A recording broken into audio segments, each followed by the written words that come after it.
The C-47 with its 16 smoke jumpers comes in over the fire from the west and arrives at 310. And Dodge and Cooley move to the rear, open door of the plane, and look at the fire.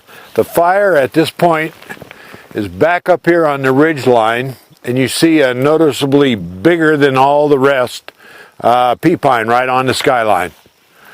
Right in that area is where the lightning strike hits. They could never find exactly which tree because that burned over during the fire, but that's generally the area where the fire was. Remembering that when the fire boss and his assistant Hersey fly over that at 12:25, they estimate the fire is 6 to 8 acres in size up there on the ridgetop. When they come in here at 3:10, it's estimated to be 40 to 60 acres. So it's cooking along, even at that point in the day. They survey the fire, take a look at that and the fuels that are around it, and then immediately start looking for a place to put the smoke jumpers down. The first place they look at, we can't see from here, but is just about due south of us here, up there on the ridge line. There's probably about a 5-acre meadow that they could have jumped on. It's right on top the ridge. And of course the concern was, if anybody got hurt in that jump, they're out in front of the fire, which at that point is mainly headed right along the ridge line, slopping down into Mann Gulch, Meriwether on the other side, backing towards the Missouri to the west there. So they wave that off. What they pick as a drop zone, from right here, you can look up here and you see a series of several ridges and then a fairly bald treeless face with a ridge line going down here into the bottom. It's got I can count 1, 2, 3, 4 live pea pines there. All right, can everybody kind of generally see the area I'm looking at? Okay, that is picked as the jump zone. It's not ideal, but it's 500 feet lower than the fire. It's about a half a mile from where the fire is at that point in the afternoon to this spot. Ultimately out in front of the fire, but they don't think about that at the time. And there are, relatively speaking, few trees and few rocks to complicate the jump, to pose any threat to the jumpers. So that's decided as the jump spot. They also looked at the mouth of the gulch down here. Trees weren't quite so sizable then, and they looked at that, but its proximity to the river, and if the wind carried them out over into the river with those jumpsuits, the parachute, not a good deal jumping in the water. Yeah, there's a perfectly clear area just on the other side of the skyline there. You know, great place, no trees, just grassland. But right, you'd be in that eddy of the thing. Yeah. So Wag Dodge and Earl Cooley, the spotter, they decide between them that this is going to be the jump spot up here. Obviously, they don't want to wear the smoke jumpers out, hiking them into the fire. It takes time, it takes energy out of them. So they want to put the jumpers down as close as they can to the fire without putting them in danger, which this spot up here on the ridge and down by the river would have. So they picked that as the jump spot. The plane goes down the gulch. They throw out the streamers to judge how strong the wind is and how far it's going to carry the jumpers after they exit the plane, and when they need to tap them on the ankle to exit the aircraft. So the streamers come back here. The plane makes another lazy turn, comes back, and Wag Dodge, being the crew leader here, he's the first one out of the plane. 3 other guys, they go in what they call sticks of 4 in this particular case. The first 4 guys exit the plane. Plane goes down, makes a lazy turn, comes back, turns. 4 more guys, makes another turn, 4 guys, another turn, and 3 guys. Now here's an interesting facet of this jump, which I think plays an important role in what develops later in the day. Wag Dodge, most experienced smoke jumper on this crew that jumps in here with 8 years jumping experience and 16 years fighting fire. All the guys say that the wind was such that it really pushed them after the chute opened and deployed, and they were coming up the gulch, that the wind really pushed them so that they had to turn their back so they could go into the landing zone up here safely. Wag Dodge lands first because he's the first one out of the plane. Walt Rumsey is the second one that touches down, and 2 other guys touch down. Walt says in his testimony that after he got out of his harness from the parachute and pulled off his jumpsuit, you know, ankle to neck padded cotton heavy suit, that he looks down and he notices that Wag is still sitting on the ground. He works his way down to Wag, and has in Walt's description, he seemed to need help getting out of his harness and out of his jumpsuit. When they get him out of his jumpsuit, he has laid his right elbow open. He's got about a 2-inch guy open on his elbow here, all the way down to the bone. It's not bleeding, but even with that heavy suit, he's smacked his elbow on a rock or the ground or whatever and opened up his elbow. Again, not bleeding. Walt whips out his first aid kit and just kind of bandages him up. But here's the interesting thing. The plane is continuing to circle and the other sticks are jumping out of the aircraft. Wag never gets up off the ground until the last guy is down.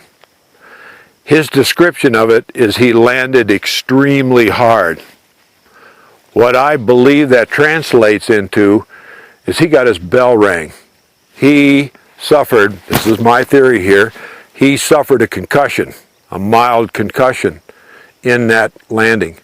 Nobody else gets hurt. 2 guys tangle up their chutes on the way down, but they land okay. Bill Hellman, I think it is, lands in a tree, but he ropes himself down to the ground. Other than that, it's a pretty uneventful jump. The parachutes of that day had some control feature, not anything like the parachutes that we have today, but they, you know, had some minimal control over the thing. Yeah. It was just that the wind was pushing them faster than they really like, and then they've got a hit on this slope. There's no level, you know, no fields out there, no level ground. And so a lot of them talked about, survivors talked about how hard the landing was. But it's only Wag that really takes a whacking, I think. After everybody's down, it's time to kick out the cargo chutes. And so the plane is making another turn, comes down. Typically, in a jump, in any particular mission like this, that C-47 would drop down to literally treetop level. And when they push those supply chutes out, they're attached by about a 20-foot cord, which on one end is fastened to the back of one of the rear seats in the aircraft, and the other to this big canvas cover that covers the parachute.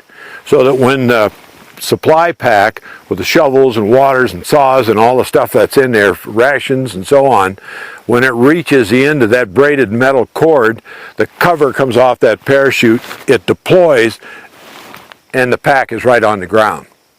Okay? That's a typical mission.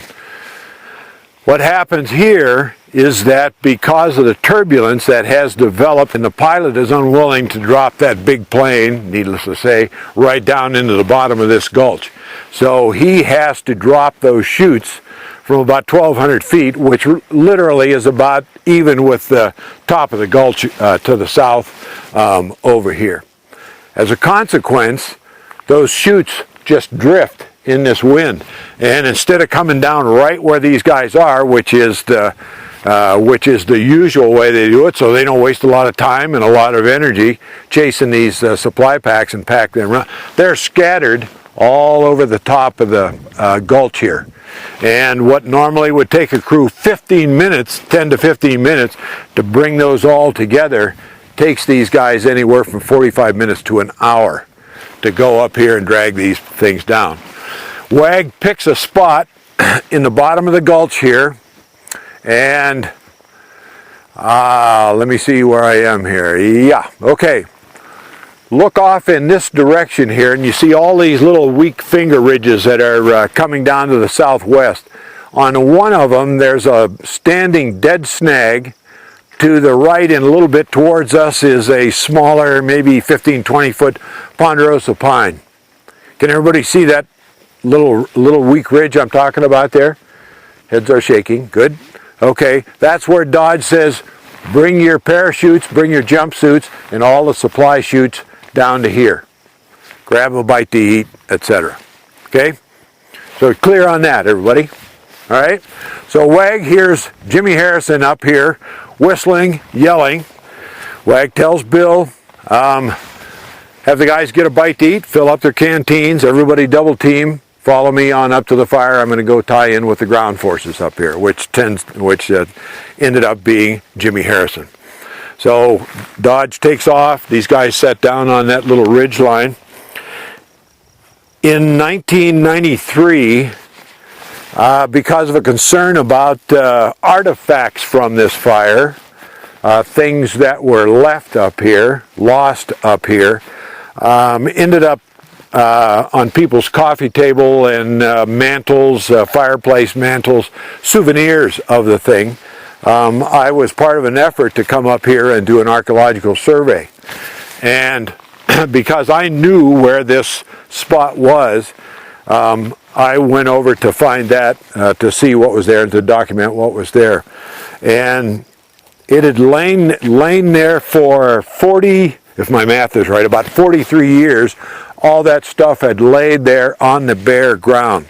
Had been burnt over in the fire, but there was a Pulaski handle, shovel head still there. They used the the headlamps, the battery pack on the hip, and the lamp up here. The batteries had pretty much rotted away, but the carbon cores were still there. The wires were still there. The headlamp itself, the glass had broken, and the little bulb in there had melted. And if you've ever used one of those, you know there's a spare bulb in the bottom. Perfectly good. A needle.